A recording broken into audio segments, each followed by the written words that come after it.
Wakil Ketua 1 DPD RI Nono Sampono meminta seluruh pasangan calon yang mengikuti pelaksanaan pilkada baik gubernur, wali kota maupun bupati terkhusus di Provinsi Maluku untuk mengedepankan kampanye tentang keunggulan-keunggulan program masing-masing kandidat ketimbang berkampanye soal identitas suku, golongan, dan ras. Menurutnya akan berkualitas jika masing-masing pasangan menampilkan program-program kerja unggulan kepada masyarakat sehingga benar-benar memberikan pilihan kepada masyarakat akan pemimpin yang terbaik dalam memajukan daerah ke depan. Oleh karena itu, menyikapi maraknya bermunculan politik identitas atas nama suku, agama, dan kelompok di berbagai daerah di Indonesia yang berujung pada pengotak-kotakan masyarakat, maka dirinya berharap kepada semua kandidat peserta pilkada di Maluku dapat berpolitik secara baik dan elegan. Masyarakat juga harus diberikan pemahaman akan pentingnya kebersamaan dalam hidup bermasyarakat guna menghindari benturan sosial di tengah-tengah masyarakat. Maluku harus dapat menjadi contoh bagi Indonesia dan dunia bahwa pilkada berlangsung aman dan damai, siapapun yang keluar sebagai pemimpin harus didukung.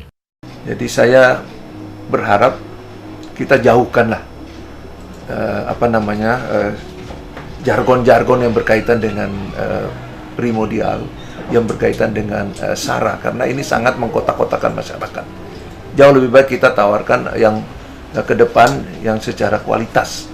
Kita ingin raih masa depan yang lebih baik, bukan kita mengkotak-kotakan diri kita ke dalam. Nah, oleh karena itu, saya kira bukan hanya di Maluku.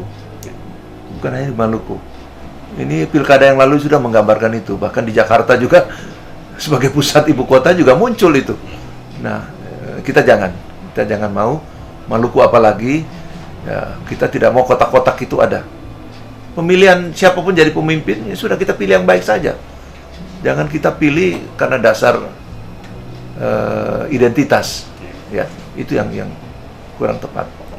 Lebih lanjut dikatakan Nono Sampono, seluruh perangkat pelaksana pilkada baik itu KPU, Bawaslu, Panwaslu harus bersama-sama melaksanakan tugas masing-masing dengan baik sesuai dengan aturan dan ketentuan, termasuk juga TNI Polri di daerah Maluku diminta bersikap netral sehingga pilkada berlangsung sukses. Masyarakat diharapkan juga tidak mudah terpengaruh dengan berbagai isu yang sengaja digulirkan untuk memecahkan kebersamaan yang telah berjalan selama ini antar orang bersaudara di Maluku.